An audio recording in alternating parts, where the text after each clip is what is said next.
What's up, everybody? Happy Wednesday. We're back. This is Money Shots. Cheah just thankfully ran over here from the yacht.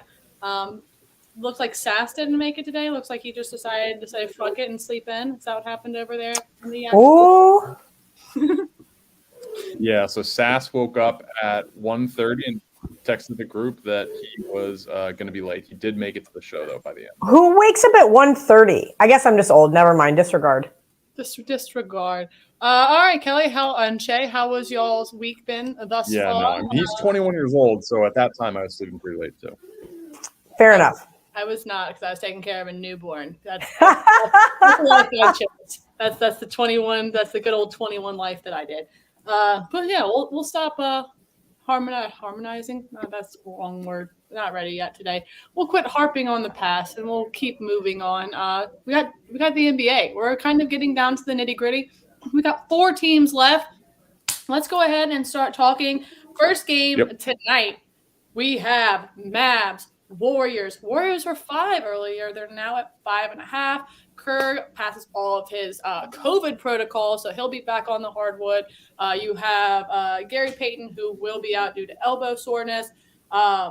But, man, this Warriors team has been so good defensively in the Chase Center. They're holding opposing teams to 42.2% shooting. And they're definitely going to need it tonight because why? You're going to have to absolutely smother Luka. But hasn't this been everyone's game plan forever? Take Luka out. Take Luka out. What are they going to do to take Luka out of this game? Kelly, what are you looking at as far as the series? Do you think it's appropriately priced? Who are you looking at as far as the spread tonight?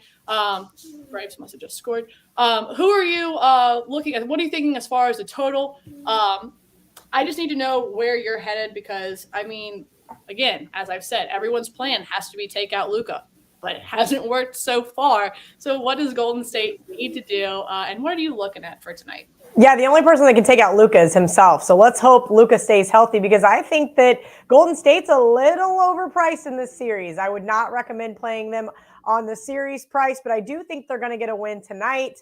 As far as the side goes, +5, I think it might even be as 5.5 right now at the Barstool Sportsbook. I think it's too many points. I really do. This is the number 1 power rated team in Golden State. I want to back Golden State, but again, I can't do it. I make the game 4.5, so my side says stay away. Plus, could Dallas have looked much better? I mean, like any better. They could not have looked any better than they did in that last game against the Suns. Mavs have been an excellent underdog in the last 2 seasons, 18-9 against the spread. I like this total, though, and that's where I'm going to be playing. Megan, you mentioned the Warriors defense. I'm going to mention that Dallas defense. That's who keeps the Mavs in this game. They play that full court press when things get nitty gritty, and that's what I need here. Also, Mavericks as a dog correlates to the total 47, of their last 70 as a dog. So that's a nice little antidote here. Golden State has just been a great defensive team all season long, especially in, where are they? San Francisco, somewhere like that. Technically at the Chase Center, I think is in San Francisco. I can't really recall. They always change things around there in California. That being said, I like the under 214.5. I'm going to give it out after the show. So shout out to everybody who got it a little bit early. Maybe we can get a nice little CLV trophy because I think the sharp guys are going to agree with me here. Obviously, barring anything catastrophic like we saw yesterday with the Celtics, that was another reason why I was a little hesitant to give it out earlier. We don't want to hear about anybody in COVID protocols or maybe any undiagnosed injuries from the previous series that they decided to drop on us 25 minutes before tip. All right, Cheah, I know whenever we were first going over all of the series before we got real deep in, you were looking at the superstars and their props, whether to play them or fade them.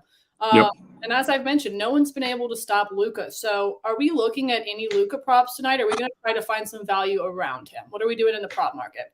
Yeah, it's going to be tough this series because the Warriors have changed up how they've played a lot. Kevon Looney has started at center in basically all of their games, but his minutes vary greatly. We saw in the last game against Memphis, I think he had 22 rebounds. So if he plays bigger minutes, that could slide Draymond down onto Luka, if they choose to utilize that matchup, they could choose to put Draymond on someone else, but that would leave up one of the best defenders and a guy who Luka won't be able to like bully with his size necessarily on Luka. So I'm going to kind of wait to see how that one plays out and not go in too hard on any Luka props. If there's one that I do like, it is his 3-pointers over 3.5. He is probably going to take about 10 3-pointers. And if there is theoretically a guy on him that's a similar size that he's not going to be able to muscle, we could see some more outside shots. So that would be one I would look at, but I would honestly kind of stay away from Luka the first game just because the odds are pretty sharp, I feel like, right now.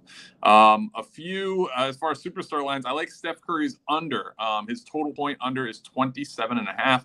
He's averaging just over 20 against Dallas during the regular season. They have very good defensive guards. Jalen Brunson is a really good defensive guard. So I like Steph Curry's under there. Speaking of Jalen Brunson, I like his under in assists, under 3.5. He only got that, I believe, twice last series, surpassing that over. So I kind of like him to be, again, I'm in line with Kelly. I think this is going to be a defensive series. So I like that as an under. And then Jordan Poole, he had a little bit more diminished role towards the end of last series. Andrew Wiggins had a great game. Was playing really well. But I like him to bounce back in this series. And his over 3-pointers is 1.5, which I think is pretty low. It is pretty juiced up. I did parlay those three in a trusted data parlay, which should be up soon in the Barstool Sportsbook. So Steph Curry under 27.5 points, Jalen Brunson under 3.5 assists, then Jordan Poole over 1.5 made threes. And those will all be tweeted out from trusted data, right? Absolutely. Okay, it will all be tweeted out from there. I always say it wrong, so y'all don't laugh at me. I get like anxiety when I have to say that word. I don't ask. All right, so all of Steven's picks will be tweeted out on Trust the Data. And Kelly, you're on that under, correct? Yeah, and I'm happy to hear that Cheah and I, at least it sounds like we're in agreement here in regards to the total. I understand nobody wants to bet either one of these teams under. We know that at any point in time, somebody could go off, whether it's Steph, whether it's Luka. It might even be Draymond.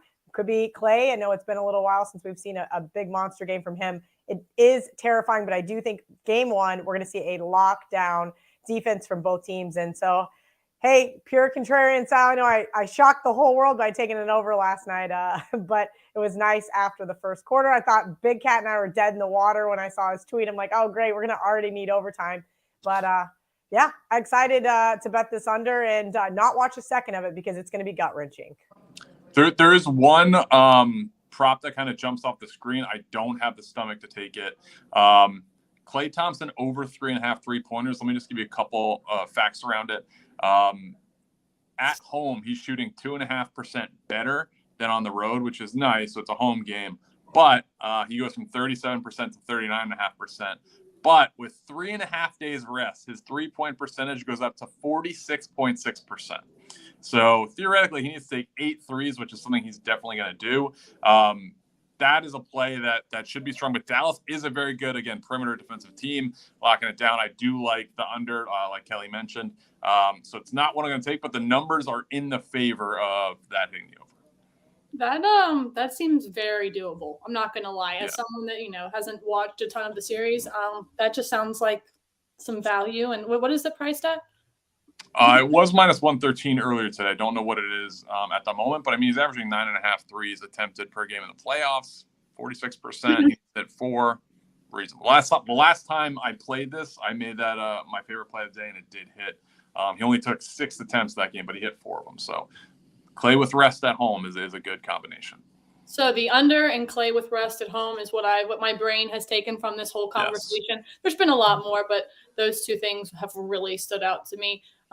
So, as I said, Cheah will tweet out, Kelly will tweet out. Those picks will be out soon. And on that note, let's move on to tomorrow's game, which is Celtics-Heat. Heat are laying 4 at home, and they're up 1 game on the series. Look, regular season, Celtics took 2 out of 3 games. So is this a Miami team that has just been super hot postseason? And they've been super hot at home. I think they're 29-12 at home. They've just been absolutely rolling. And look, in my opinion, Celtics, not great on the road, and they're going to need to take this game and bring it back home. And I think that they're going to end up potentially winning the series. Also, Jimmy Butler, for whatever reason, just has this Celtics team's number. Every time he's played, it's like he just fucking goes off. So much like the first game we discussed, how are they going to just shut down Jimmy Butler? And do you think that the Celtics can keep it within the number and potentially win tonight? Or do you think this is Miami's to take it home and the Celtics are going to have to bring it back home and try to – or is this going to be a long series, I guess is what I'm getting at. Kelly, you can go ahead and start and kind of break things down for me because this game is very interesting to me because it really could go either way, but Miami has just been so hot at home and in the postseason. I also just don't want to – I kind of want to root for the Celtics. I'm not going to lie. So yeah, I mean, I want to root for whoever makes me money, Megan. And last night, that was nice. We got some late whistles to help with that over. But I'm going to be full disclosure here, right? We've got over 20, probably almost 27 hours before this game tips off. You've got Al Horford and COVID protocols. You've got a picture of Jason Tatum within close proximity of Al Horford just a couple of days ago. You know they're going to retest this team, and that scares me. I mean, full disclosure, I don't know what to make of it. Now, we've seen some reverse line movement come in. This one opened 5, down to 4. Maybe somebody has some better information than I do. But the last thing I want here is to see 25 minutes before tip-off that we lost, Marcus Smart. At least we can handicap, okay, we know he's questionable. Here's how many points he's worth. As far as the COVID protocols go, I have not been able to keep up with the NBA because it's ever changing. I believe Al Horford has to have 2 negative tests before he can come back. That's fine. If it's just him and Marcus Smart, I can handicap this game.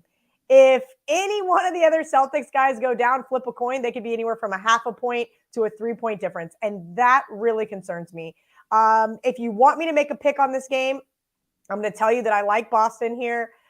If Marcus Smart's back, and maybe that's why we've seen this one come down from 5 because maybe we're hearing rumblings like, hey, listen, they know they can't win this series without him. Have a cortisol shot in the ankle and or your foot, whatever is actually wrong with them, and get it together. This is a Heat team, though, that has been just super dominant at home. They've been great against the spread all season long, Megan.